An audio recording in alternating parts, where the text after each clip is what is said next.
Hello quilters. We're going to do half square triangles. They show up in so many different quilt blocks and they are going to be used in the first quilt block that we're making for our 2024 sampler. So I just wanted to give you some ideas. You almost never need one half square triangle. By the way, half square triangle is a very odd name for something that's a whole square and is made up of two triangles. But that's what it's called. And some people call it an HST, half square triangle. So if you hear that, that's what they're talking about, a square that's made up of two triangles. And you almost never need just one. You usually need two or more the same. Stars have 8 around the edges and they show up in a lot of different places. It's easy to make one, and if you need that, I can show you. But today I'm going to show you how to make 2 at a time and how to make 8 at a time. And I'm going to be sure that you all get attached to the email or below this the chart that tells you how to cut your fabric, and I'm going to explain that. So I want to make 2 4-inch finished. So they have to be 4.5 inches because they'll have a 1/4-inch seam all the way around. So I want to make 2 half square triangles matching that are going to finish at 4 inches. And my chart tells me that to make 2 to finish at 4 inches, I have to cut my fabric to 5 1/8 inches. If rulers scare you, 1/8 is just the first little line after the end of the inch. It's halfway between an inch and 1.25 inches. So we are going to cut, these are 2 different fabrics cut at 5 1/8 inches to make a 4-inch half square triangle. And I'm putting them right sides together, not that you can tell with either of these fabrics. But the idea is always right sides together. And then if you can zoom in a little on this, please. I'm going to make a line from one corner to the other corner.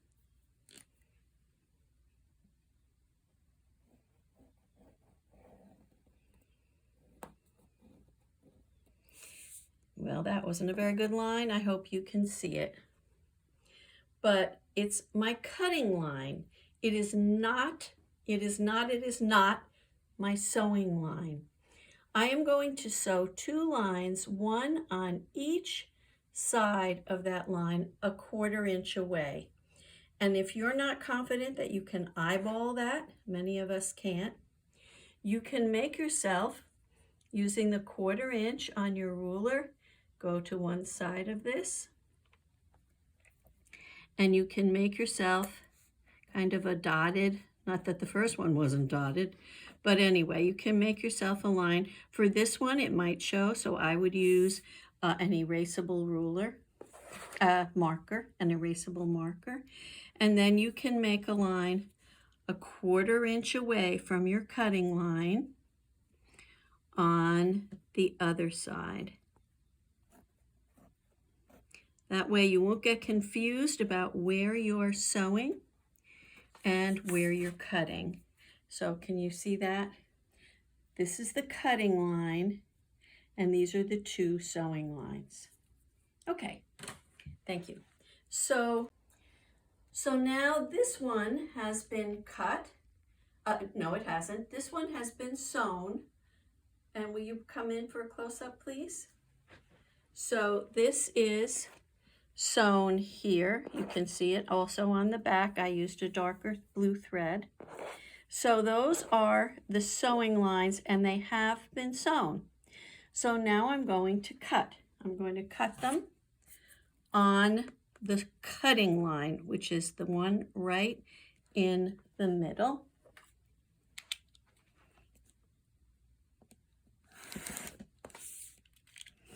And now I have 2 matching half square triangles, this one and this one. And you probably remember that we stitched toward the dark side. So press toward the dark side. So I am going to open them with my fingers and just finger press that so that both layers on the back are on the dark side so they don't show through that lighter color. And then I can take my iron and I can just go right up against that line. And that makes sure I'm not leaving anything behind, and hold the iron down, and I have my half square triangle. Now in a minute I'm going to show you how we trim them, but first I want to show you, thank you, but first I want to show you how to make 8 at a time. So now I want to make 8 half square triangles that end at 4 inches. So I go down to the 4-inch finish, and it says I need 2 10-inch squares to make those. So I've cut 2 10-inch squares from my fabric, and I've placed them right sides together. And now I have drawn, if you can come in close again, please. I have drawn a cutting line this way from corner to corner, and a cutting line this way from corner to corner. And I have stitched a 1/4 inch away on either side of those lines. That's all the stitching I'm going to do. I do need 2 more cutting lines. I need a line this way across that center point, and I need a line this way across the center point, and they need to be straight. So I am going to make sure that this is on the center point, and then in order, see, I've got it a little crooked. Can you show this? So what I have to do is I have to keep it on the center point and bring it like this. Now we knew this was a 10-inch, so this is 5 inches, which looks good, and this line is straight on the side. So I know that I'm drawing a straight cutting line all the way through. And then I'm going to do it the other way, through the center point. And now I'm remembering 5 inches in. That won't always help you if you have some weird measurement. So just make sure that you've got it even along the edge. And then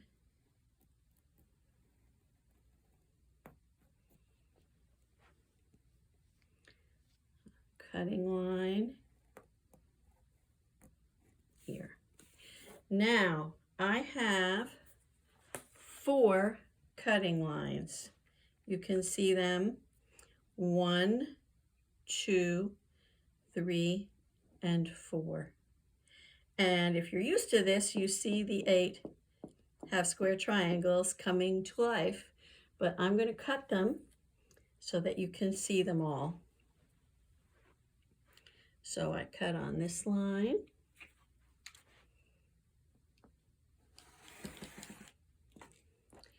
And I cut on this line. And if you can hold it together, sometimes it comes apart, but you still have your lines to cut on.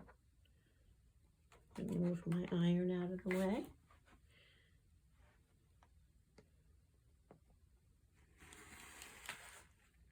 And then my 2 diagonals, and I don't think my ruler's long enough. I'm going to get a bigger one.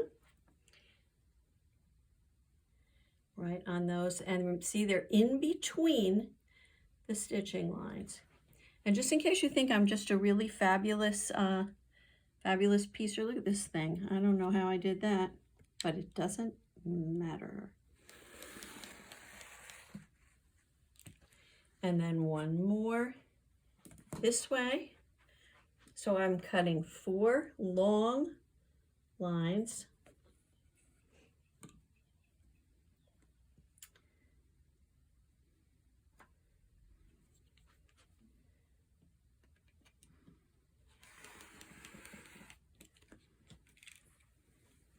And we have, there's the magic, if we can cut.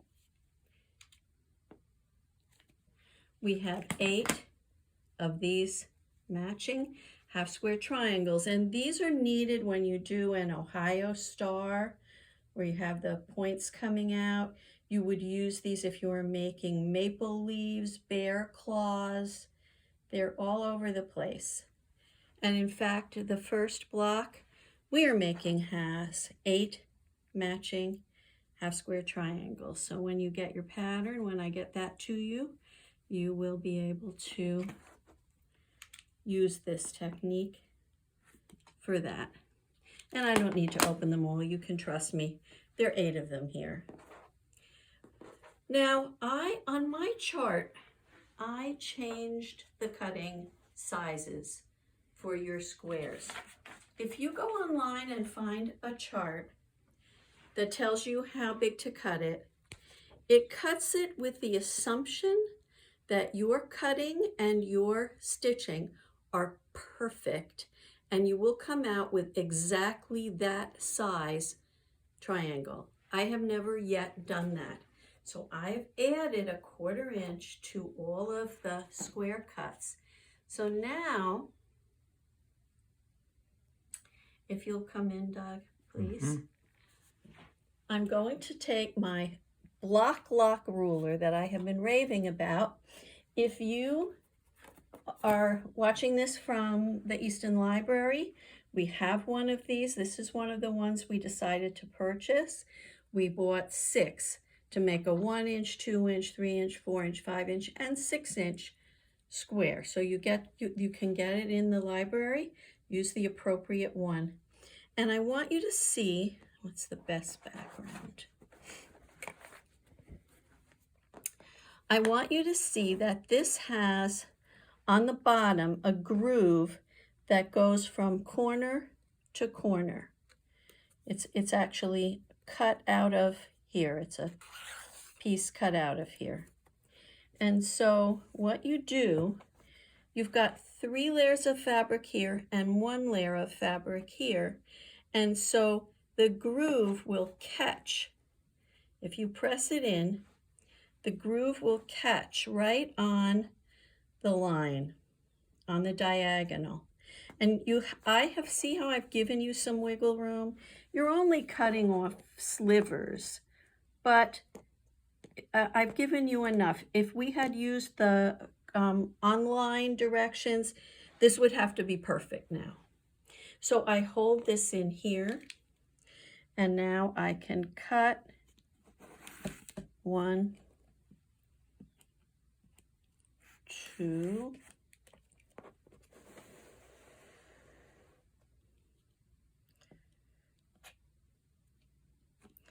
3, keep that in there, you.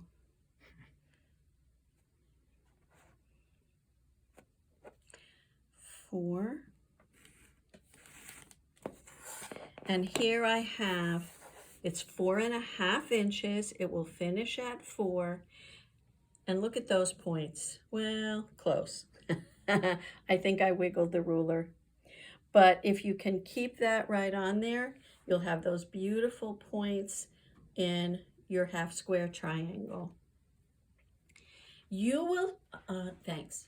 So you will see, if you go online and start poking, you will see that there's also a method for making 4 half square triangles. I used it once. I will never use it again, and I recommend that you don't. And the reason is this.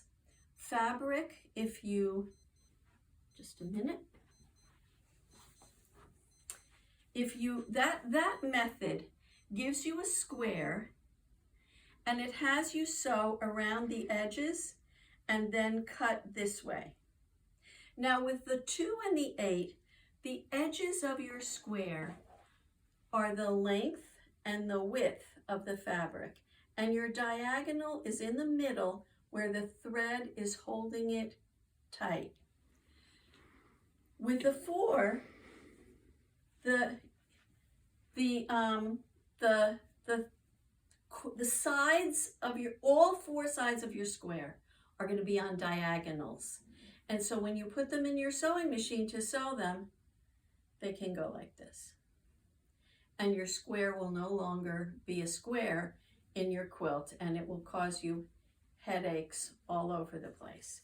So unless you're very experienced and you know you can handle sewing through diagonals instead of straight of grain, I recommend don't go with the 4s. Make 2 2s if you need 4.